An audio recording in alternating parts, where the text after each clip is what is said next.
ଦ୍ୱାଦଶ ଶତାବ୍ଦୀରେ ଆଫଗାନିସ୍ତାନର ଜଣେ ରାଜା ଆଲବୁର୍କିନ୍ ସେ ଗଜିନ୍ ନାମକ ଏକ କ୍ଷୁଦ୍ର ରାଜ୍ୟ ସ୍ଥାପନ କରିଥିଲେ। ତାଙ୍କର ମୃତ୍ୟୁ ପରେ ସାବୁତକିନ୍ 977 ଖ୍ରୀଷ୍ଟାବ୍ଦରେ ଏହି ରାଜ୍ୟର ରାଜା ହୋଇଥିଲେ।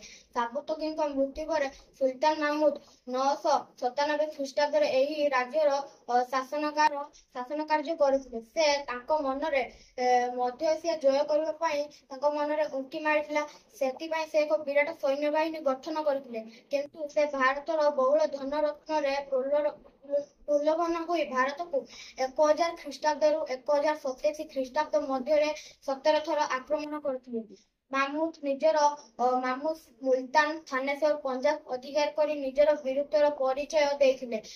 ସେ 1025 ଖ୍ରୀଷ୍ଟାବ୍ଦରେ ଗୁଜରାଟର ସୋମନାଥ ମନ୍ଦିର ଲୁଣ୍ଠନ କରି ନେଇଯାଇଥିଲେ। ଏହାର 5 ବର୍ଷ ପରେ 1030 ଖ୍ରୀଷ୍ଟାବ୍ଦରେ ମାମୁଦଙ୍କର ମୃତ୍ୟୁ ହେଲା। ମାମୁଦଙ୍କ ଦରବାରରେ ବହୁ ଜ୍ଞାନୀ ବିଜ୍ଞାନୀ ଲୋକମାନେ ରହୁଥିଲେ। ତାଙ୍କ ମଧ୍ୟରୁ ପାରସିକ କବି ଫିର୍ଦୌସୀ ଶାହନାମା ରଚନା କରିଥିଲେ ଓ ମାମୁଦ ଆଲବେରୁନି ନାମକ ବିଦ୍ୱାନ ବ୍ୟକ୍ତିଙ୍କୁ କହିଥିଲେ ଯେ ଭାରତ ବିଷୟରେ ଲେଖିବା ପାଇଁ। ସେ ଆଲବେରୁନି ତହକିକ୍-ଇ-ହିନ୍ଦ ଲେଖିଥିଲେ। ମାମୁଦଙ୍କ ପରେ ମାମୁଦଙ୍କ ଉତ୍ତରାଧିକାରୀମାନେ ଦୁର୍ବଳ ହୋଇଯିବା ଫଳରେ ଗଜିନ୍‌ର ପତନ ଘଟିଥିଲା। ଏହାପରେ ଆଫଗାନିସ୍ତାନର ଘୁର୍ ବଂଶ ଶାସନ କଲେ। ଦ୍ୱାଦଶ ଶତାବ୍ଦୀର ଶେଷ ଆଡ଼କୁ ଘୁର୍ ବଂଶର ରାଜା ମହମ୍ମଦ ଘୁରି ଶାସନ କରୁଥିଲେ। ସେ 1175 ଖ୍ରୀଷ୍ଟାବ୍ଦରେ ମୁଲତାନ ଥାନେଶ୍ୱର ଅଧିକାର କରି ଭାରତକୁ ଆକ୍ରମଣ ପାଇଁ ପଥ ପ୍ରସ୍ତୁତ କରୁଥିଲେ। ସେତେବେଳେ ଦିଲ୍ଲୀର ରାଜା ଥିଲେ ପୃଥ୍ୱୀରାଜ ଚୌହାନ। ପୃଥ୍ୱୀରାଜ ଚୌହାନ ରାଜପୁତମାନଙ୍କୁ ସଂଗଠିତ କରି ମହମ୍ମଦ ଘୁରିଙ୍କୁ 1191 ଖ୍ରୀଷ୍ଟାବ୍ଦରେ ତିରୁଲିଠାରେ ପରାସ୍ତ କରିଥିଲେ। ଏହାକୁ ପ୍ରଥମ ତିରୁଲି ଯୁଦ୍ଧ କୁହାଯାଏ। ମହମ୍ମଦ ଘୁରି ପରାସ୍ତ ହୋଇ ପୃଥ୍ୱୀରାଜ ଚୌହାନଙ୍କ ଶରଣ ପଶିଲେ। ପୃଥ୍ୱୀରାଜ ଚୌହାନ ମହମ୍ମଦ ଘୁରିଙ୍କୁ ମୃତ୍ୟୁ ନ କରି ତାଙ୍କୁ ଛାଡ଼ିଥିଲେ। ଏହାର 1 ବର୍ଷ ପରେ ମହମ୍ମଦ ଘୁରି ପୁନର୍ବାର ଭାରତକୁ ଆକ୍ରମଣ କଲେ। ଏହା 1192 ଖ୍ରୀଷ୍ଟାବ୍ଦରେ ତିରୁଲିଠାରେ ହୋଇଥିଲା। ଏହାକୁ ଦ୍ୱିତୀୟ ତିରୁଲି ଯୁଦ୍ଧ କୁହାଯାଏ।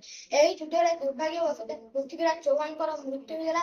ମହମ୍ମଦ ଘୁରିଙ୍କର ବିଜୟ ହେଲା। ଏହାପରେ ଦିଲ୍ଲୀର ସୁଲତାନ ମହମ୍ମଦ ଘୁରି ହୋଇଥିଲେ।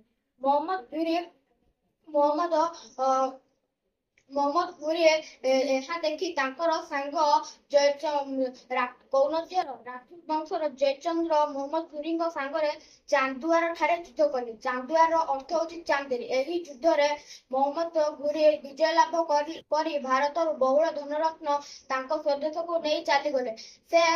ତାଙ୍କର 2ଟି ସେନାପତି ଥିଲେ। ତାଙ୍କ ମଧ୍ୟରୁ ମୁଖ୍ୟ ଥିଲେ କୁତବୁଦ୍ଦିନ୍ ଆଇବକ୍। ସେ ଦାସ ବଂଶର ପ୍ରତିଷ୍ଠାତା ଥିଲେ।